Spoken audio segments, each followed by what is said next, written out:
आज भारतीय जनता युवा मोर्चा के जिला इकाई मुजफ्फरपुर के द्वारा मोदी हैट्रिक नमो ऐप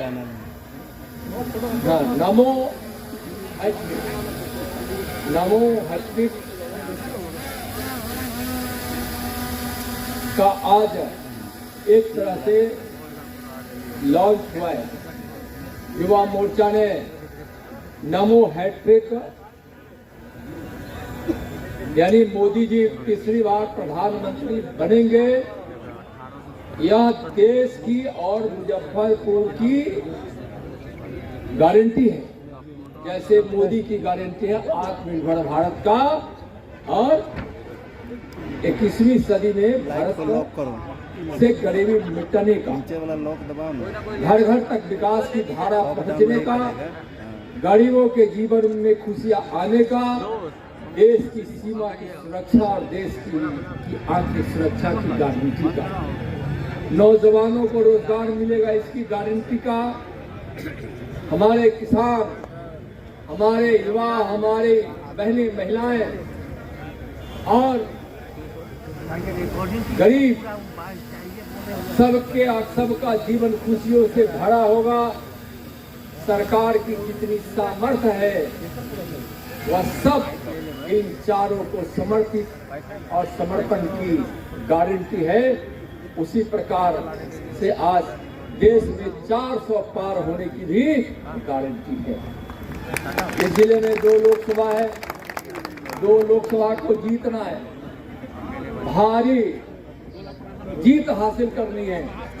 जितने मतों से पिछली बार हम सब जीते थे उससे ज्यादा मतों से हम वैशाली और मुजफ्फरपुर लोकसभा जीतेंगे।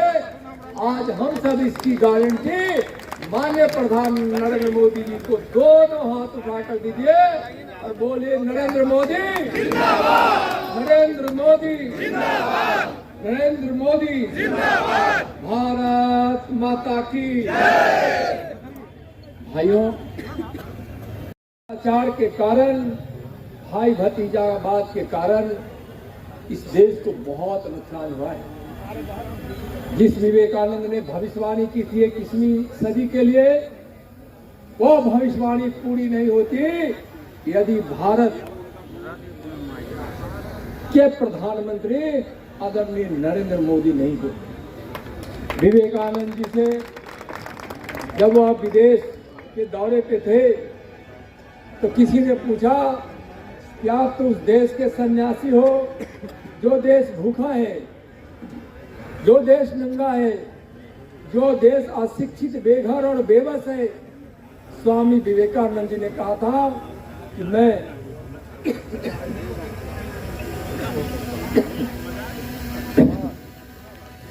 21वीं सदी का भारत देख रहा हूं।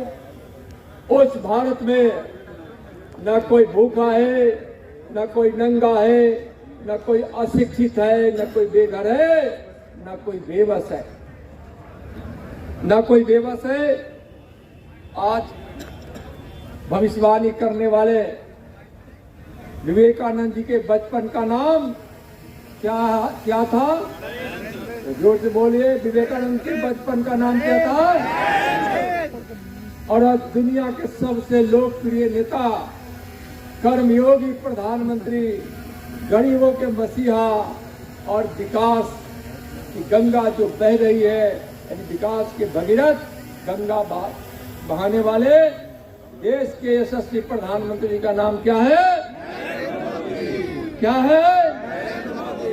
एक नरेंद्र ने भविष्यवाणी की थी और उस भविष्यवाणी को पूरा कर रहे हैं दूसरे नरेंद्र। और अभी 140 करोड़ देशवासी उस विवेकानंद की भविष्यवाणी को पूरा होने का साक्षी बन रहा है। राम जन्मभूमि का साक्षी भी हम सब बने। 370 धारा समाप्त हुई है, इसकी भी साक्षी बने हैं। CAA कानून आया, इसकी भी साक्षी बने हैं। ट्रिपल तलाक आया है, वह भी, उसके भी हम सब साक्षी बने हैं। जिस काम को पूरा किया है माननीय प्रधानमंत्री जी ने। वह हमारे अल्पसंख्यक भाई जब भाई के दृष्टिकोण से सोचता है अपनी बहन के ट्रिपल तलाक पर, तब कहता है मोदी जिंदाबाद। उसको मालूम है बहुत सारे अल्पसंख्यक, कोई अल्पसंख्यक पिता अपनी बेटी के तलाक के संबंध में सोचता है, तब कहता है मोदी जिंदाबाद, और तलाक ट्रिपल तलाक समाप्त करने के लिए मोदी जी को कोटि कोटि आशीर्वाद दे रहा। उसी प्रकार से इस देश के गरीब यह इंतजार कर रहे थे कि हमारा भी कोई मसीहा आएगा, हमारे भी बच्चे पढ़ेंगे, हमारे घर में कोई बीमार पड़ेगा तो उसका इलाज होगा, एक वक्त की रोटी ना मिलेगी जिसके कारण हम भूखे बच्चों को सुलाएंगे। आज नौजवानों को लग रहा था कि शायद दुनिया के अन्य देशों में जो युवाओं का महत्व है वह महत्व हमारा कैसे बढ़ेगा। किसान इंतजार कर रहे थे, हमारी माँ बहनें इंतजार कर रही थी कि कौन ऐसा कानून आएगा कि हमारे इज्जत के साथ खिलवाड़ करने वालों को फांसी की सजा का कानून लाएगा। और सब मोदी का इंतजार कर रहे थे और मोदी जी ने इन सब कामों को पूरा किया है। किसानों की आमदनी दुगनी हो, एमएसपी बढ़ा है, बहुत सारे सिंचाई के संसाधन दिए गए। अपराधियों को, जो हमारी मां बहनों के साथ जो क्रूरता का व्यवहार करेगा उसको फांसी के फंदा का कानून लाया गया। आज युवाओं को रोजगार मिले, मुद्रा बैंक की व्यवस्था, मुद्रा योजना लाई गई, स्टार्टअप इंडिया हुआ, हुनरमंद हो, प्रधानमंत्री कौशल विकास केंद्र खोले गए और आज छोटे छोटे रेडी पटरी वालों को रोजगार मिले। इसके लिए स्वनिधि योजना आई, पढ़ने के लिए अच्छे लोन की व्यवस्था, और फिर अपनी ही भाषा में हम पढ़ सके, अंग्रेजी उसमें हमारे उस मेरिट में बाधा नहीं बने, इसके लिए अपनी ही भाषा में तकनीकी पढ़ाइयों की शुरुआत मोदी जी के नेतृत्व में हुआ है। आज दुनिया कह रही है कि आज भारत की आर्थिक व्यवस्था मोदी सरकार के कारण आज जिस प्रकार से बढ़ रहा है, अब 5 से 3 और 3 से आने वाले भविष्य में हम दुनिया की सबसे मजबूत 1 नंबर की अर्थव्यवस्था बनेंगे। यह मोदी जी का ही संकल्प और उनकी ही दूरदृष्टि है। चलिए भाइयों, एक बार इस देश से 25 करोड़ गरीबी मिटी है और आज पूरा देश आंतरिक रूप से, बाह्य रूप से और हमारी सीमा के संदर्भ में भी हम सब सुरक्षित हैं। ऐसे प्रधानमंत्री जी को फिर से प्रधानमंत्री बनाने के लिए युवाओं आगे बढ़िए, किसानों आगे बढ़िए, माँ बहनों आगे बढ़िए, गरीबों आगे बढ़िए। गरीब का बेटा प्रधानमंत्री है तो यह महागठबंधन के लोग आज उनका अपशब्दों के साथ उनका नाम लेते हैं, अपशब्दों के साथ उनके साथ व्यवहार करते हैं। या बिहार की धरती पर मुजफ्फरपुर की दोनों लोकसभा सीट के साथ साथ 40 की 40 सीट जीतेंगे। पिछली बार एक सीट छूट गया था, 40 में 39 जीते थे, लेकिन माननीय मोदी जी को और माननीय नड्डा जी को हम यहाँ से और माननीय गृह मंत्री जी को, माननीय अपने सभी राष्ट्रीय नेतृत्व को यहाँ से आश्वस्त करना चाहते हैं कि हम सब मिलकर इस बार 40 की 40 सीट जीतेंगे।